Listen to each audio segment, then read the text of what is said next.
ඔබ ගත කරන හැම දවසක්ම වටිනා පරමාර්ථයේ දවසක් බවට පත් කරගන්න.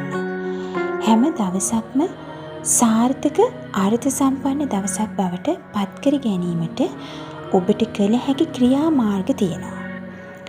එනම් රාත්‍රියේදී හෙට කළ යුතු වැඩ පිළිබඳව අවධානය යොමු කළ පසුව හෙට දවසේ කරන හැම කාර්යයක්ම හොඳින්ම කළ හැකි ආකාරයට සිහියට නගාගෙන බැලීමයි.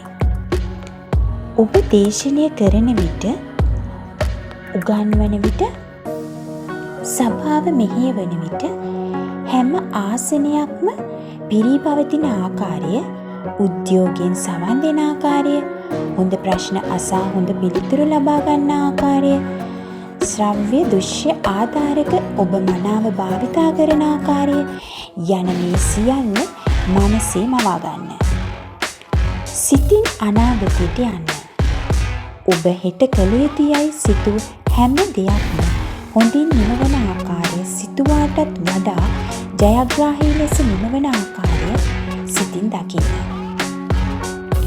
මේ අයුරින් රාත්‍රී නිින්දට යාමට පෙර ඔබ සිතින් ආවර්ජනය කළහොත්, සිතේ මවා ගතහොත්, ඔබේ උඩු සිත මවාගත් දැක්ම ගැන රාත්‍රී නිින්දේදී යටි සිත ක්‍රියාත්මක වනු ඇත. යටි සිත මෙය මනාව පෙළගස්වා ඔබගේ යටි සිතේ කාලයක් තිස්සේ රඳවාගෙන සිටි හැකියාවන්ද යලි යලිත් ආවර්ජනය කර ඔබ හිතුවාටත් වඩා පහසුවෙන්, ගුණයෙන් හා ශක්තිමත්ව නිම කරලීමට අවශ්‍ය ශක්තිය ඔබගේ උඩු සිතට ගොනු කර දෙනු ඇත.